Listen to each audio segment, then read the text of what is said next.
दोस्तों UPSC EPFO के APFC exam की नोटिफिकेशन कभी भी आ सकती है। आप में से कुछ बच्चे बोलेंगे कि सर ये नोटिफिकेशन नहीं आने वाली, तो दोस्तों आप ये वीडियो स्किप कर सकते हो, आपके लिए फ्री वीडियो नहीं है। लेकिन अगर आप एक सीरियस एस्पिरेंट हो जो एपीएफसी एग्जाम को टारगेट करने के बारे में सोच रहा है, इस एग्जाम की प्रिपरेशन स्टार्ट करने के बारे में सोच रहा है, तो दोस्तों ये जो पीरियड है नोटिफिकेशन से जस्ट पहले वाला, this is the best period for APFC exam preparation.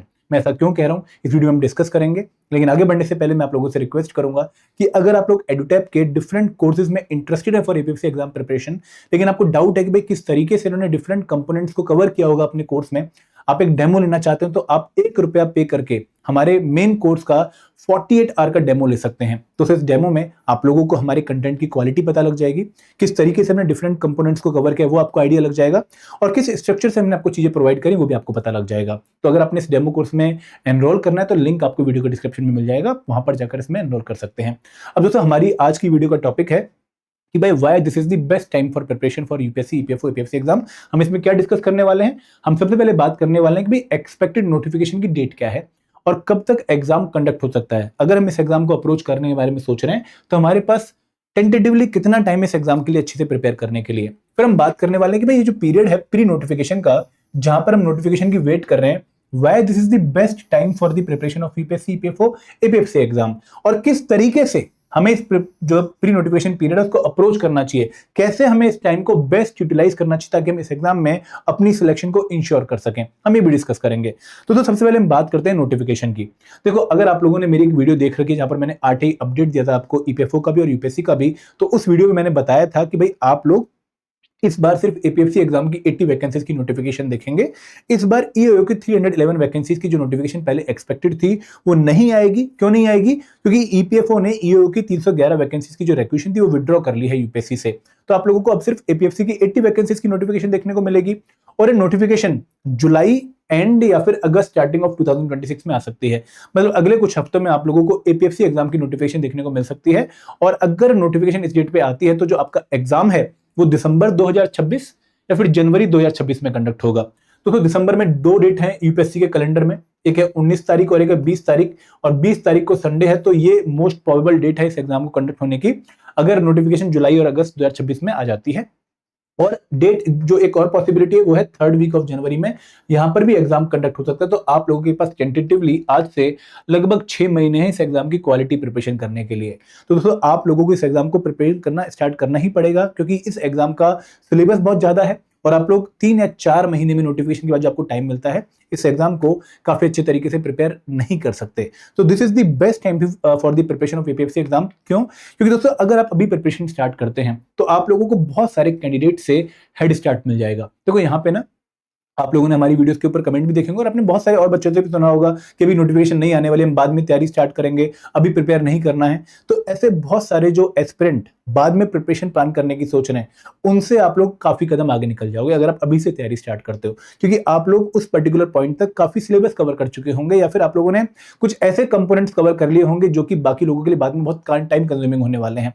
तो आप लोगों को जो हेड स्टार्ट मिलेगा ना, वो एक मील का पत्थर साबित होगा आपकी सिलेक्शन में, क्योंकि इस एग्जाम को 3-4 महीने में नॉर्मल पढ़ के क्वालिफाई नहीं किया जा सकता। ऐसा हमने पास्ट में 2-3 बार देख लिया है। इस एग्जाम में सिलेक्शन उसी बच्चे की होती है जो कि काफी मेहनत काफी टाइम कर लेता है। तो यहां पर आप लोगों को अभी से प्रिपरेशन स्टार्ट करनी पड़ेगी ताकि आप बहुत सारे कैंडिडेट से जो कि भीड़ है उनसे ऊपर निकल जाएं। दूसरी बात ये कि भाई आप लोगों को इस एग्जाम में लगभग 14-15 कंपोनेंट प्रिपेयर करने हैं। और दोस्तों 14-15 कंपोनेंट एक एग्जाम के लिए प्रिपेयर करना और उनको कंट्रोल में रखना, उनके ऊपर कमांड रखना, ये बहुत डिफिकल्ट टास्क है। आप लोग इन कंपोनेंट्स को देखेंगे तो आपको हर एक कंपोनेंट अपने आप में एक बाहुबली कंपोनेंट देखने को मिलेगा। क्वांट बहुत बड़ा सिलेबस है, बहुत डिफरेंट लेवल है। इंग्लिश अपने आप में बहुत वास्ट सिलेबस है। Accountancy, IR and labour law में आप लोगों को 4 लेबर कोड बहुत कंप्रिहेंसिवली कवर करने हैं। आईआर के बहुत सारे टॉपिक कवर करने हैं। आपको लेबर लॉस जो पुराने उनको भी 6 लेबर लॉस को कवर करना है। तो यहाँ पर सिलेबस में कमी नहीं है। तो अगर आप अर्ली स्टार्ट नहीं करोगे तो 4 महीने में नोटिफिकेशन के बाद ये सिलेबस कंप्लीट होने वाला नहीं है। आप लोगों को पहले से ही स्टार्ट करना पड़ेगा। और बहुत सारे बच्चे, मैं जानता हूं बहुत सारे बच्चे लास्ट टाइम मुझे अपना ये दुखड़ा बता चुके थे कि सर हमने अगर प्रिपरेशन पहले स्टार्ट की होती तो शायद हम ये एग्जाम क्वालिफाई कर चुके थे। हमारा 2025 का पेपर इसलिए अच्छा नहीं हुआ क्योंकि हमने प्रिपरेशन बहुत कम टाइम करी और हमने बहुत लेट स्टार्टिंग करी। तो यहाँ पर अगर आप हर कंपोनेंट को काफी कंप्रिहेंसिवली प्रिपेयर करना चाहते हैं, जो कि अब इस एग्जाम की रिक्वायरमेंट बन गई है, आप इस एग्जाम को सरफेस लेवल प्रिपरेशन से क्वालिफाई नहीं कर सकते।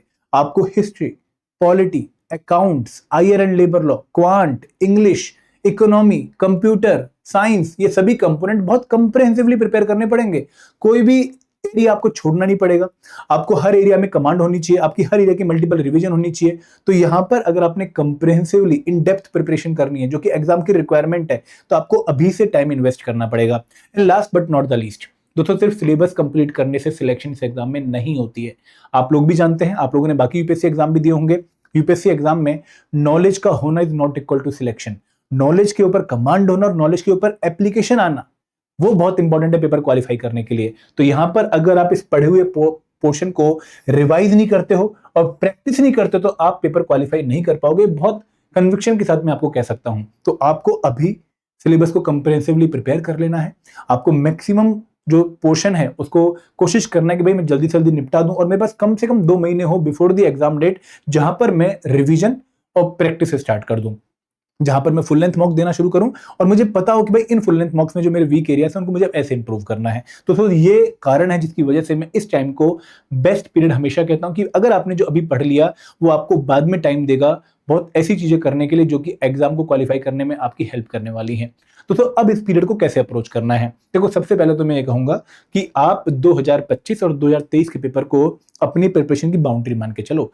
हर पॉइंट ऑफ टाइम पे आपके पास उनकी प्रिंटेड कॉपी होनी चाहिए या फिर आपके पास उनका ऑफिशियल वर्जन होना चाहिए, ताकि आप देख सको कि भाई इस पर्टिकुलर पेपर में मैं कहां पर स्टैंड करता हूं।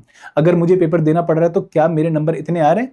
तो यहां पर आप अपना स्टेटस पक्का चेक करके रखिए, क्योंकि अगर आपको पता है कि भाई आप आज यहां पर जो है स्टैंड करते हैं, आप सेल्फ अवेयर हैं और सिलेक्शन के लिए आपको ये गैप जो है बिल्ड करना है, तो ये गैप आपने कितना फिल कर लिया है आपको टाइम टू टाइम चेक करना पड़ेगा।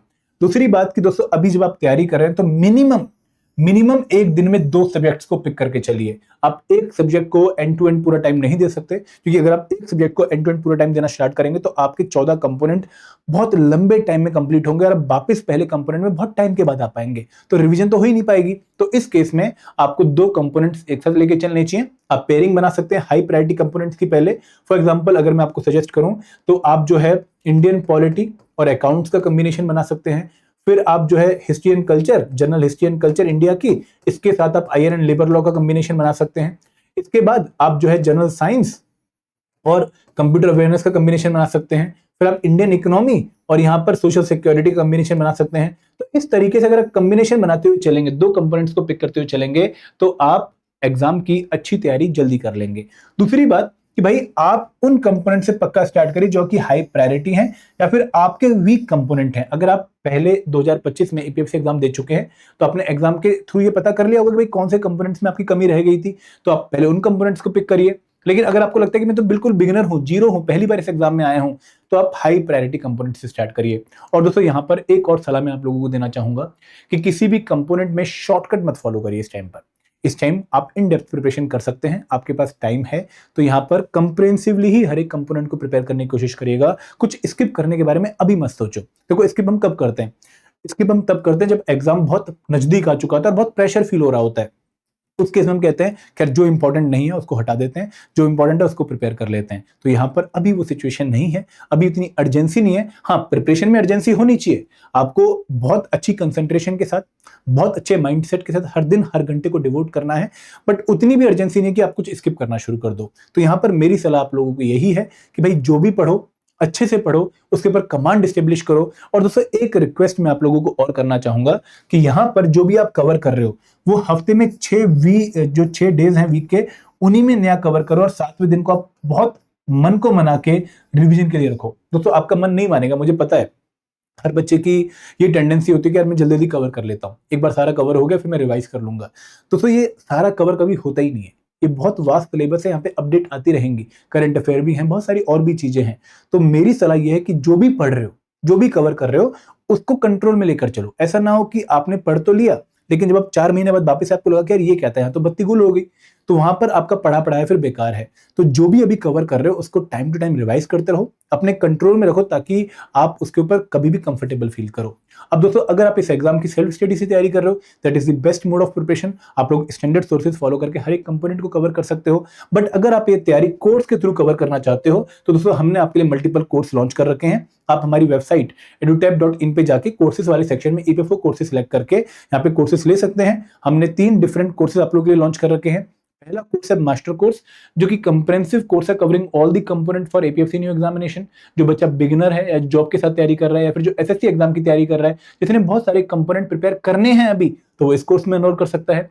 अगर आप यूपीएससी बैकग्राउंड के जिसने जीएस कंपोनेंट ऑलरेडी कवर कर लिए हैं, आपके पास मटेरियल भी है, तो आप स्पेशल सब्जेक्ट कोर्स में आ जाइए, क्योंकि यहाँ पर आप लोगों को जो कंपोनेंट आपने नहीं पढ़े हैं उनका कवरेज मिल जाएगा। और दोस्तों तीसरा कोर्स है टेस्ट सीरीज, उस बच्चे के लिए जिसने एक बार सारा कंटेंट पढ़ रखा है लेकिन प्रैक्टिस करना चाहता है क्वालिटी, तो वो इस कोर्स में एनरोल कर सकता है। तो दोस्तों कोर्स में एनरोल करने का जो लिंक है वो आपको वीडियो के डिस्क्रिप्शन में मिल जाएगा। अब दोस्तों अगेन मैं यही कहना चाहूंगा कि ये जो गेंद है वो आपके पाले में है। आपने डिसाइड करना है कि मुझे क्या एक्शन लेना है, पढ़ना है, नहीं पढ़ना है, सीरियस पढ़ना है या फिर नहीं पढ़ना है। कुछ भी करो, you are responsible for your future. This is all from my side. Thank you very much. जय हिंद, जय भारत।